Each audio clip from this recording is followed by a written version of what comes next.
नमस्कार दोस्तों। मुझे पता है आप हमारी कहानी को अंत तक सुनते हैं, लेकिन चैनल को सब्सक्राइब नहीं करते हो। दोस्तों, ये हमारी न्यूज़ चैनल है, इसलिए आपका साथ चाहिए। आपको बस सब्सक्राइब का बटन ही दबाना है, जिससे मुझे मोटिवेशन मिलेगा। दोस्तों, अगर किसी महिला को मुझे मीटअप या हुकअप करना हो तो मेरे डिस्क्रिप्शन में मेरी ईमेल आईडी पर ईमेल कर सकते हो। तो आइए शुरुआत करते हैं कहानी। ये कहानी हमारी एक बहुत ही खास सब्सक्राइबर ने भेजी है।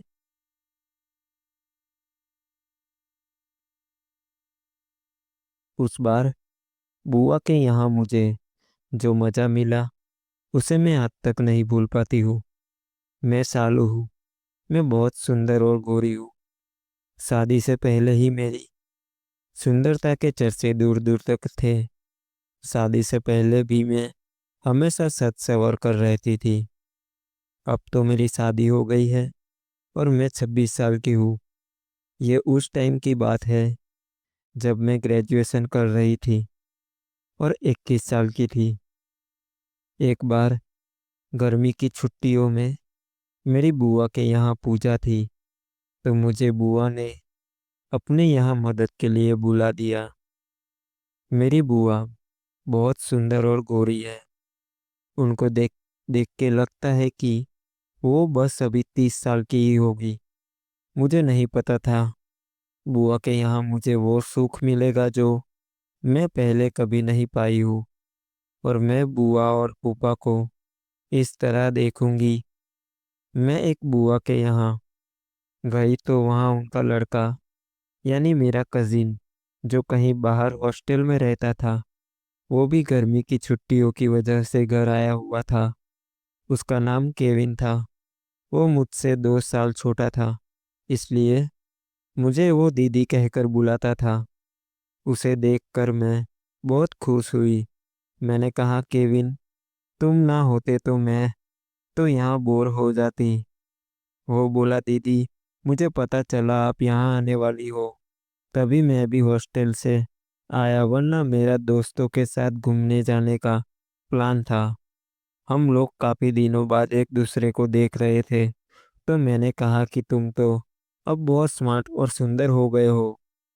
वो हंसकर बोला कि दीदी, आप भी तो पहले से बहुत सुंदर हो गए हो। बोली मैं बोली, चलो चलो, झूठी तारीफ तो करो ही मत। तो वो बोला, नहीं दीदी, सच में आप बहुत सुंदर लग रही हो। मुझे उसका यूं बोलना बहुत अच्छा लग रहा था। मैंने उससे कहा, अच्छा फिर बताओ ना कि मैं कितनी सुंदर लग रही हूँ। तो मुस्कुरा कर बोला कि दीदी, अभी नहीं, अभी जब शाम को खाना खाने के बाद छत पे टहलने चलेंगे तब बताऊंगा मैं। हंसकर बोली, ठीक है। फिर पंडित जी आए। उन्होंने पूजा अच्छे से संपन्न करवाई। उसके बाद खाना खाते खाते रात के 9 बज गए। उसके बाद मैं बुआ से बोली, बुआ, मैं थोड़ी देर छत पे टहलने जा रही हूँ। बुआ बोली कि ठीक है, केविन, तुम भी चले जाओ। फिर हम दोनों छत पर आ गए। मेरी बुआ का घर गांव के एकदम किनारे बना था और वहाँ आसपास कोई भी घर नहीं था। रात हो जाने की वजह से अंधेरा भी था। फिर मैंने केविन से पूछा कि बताओ, मैं कितनी सुंदर हूँ।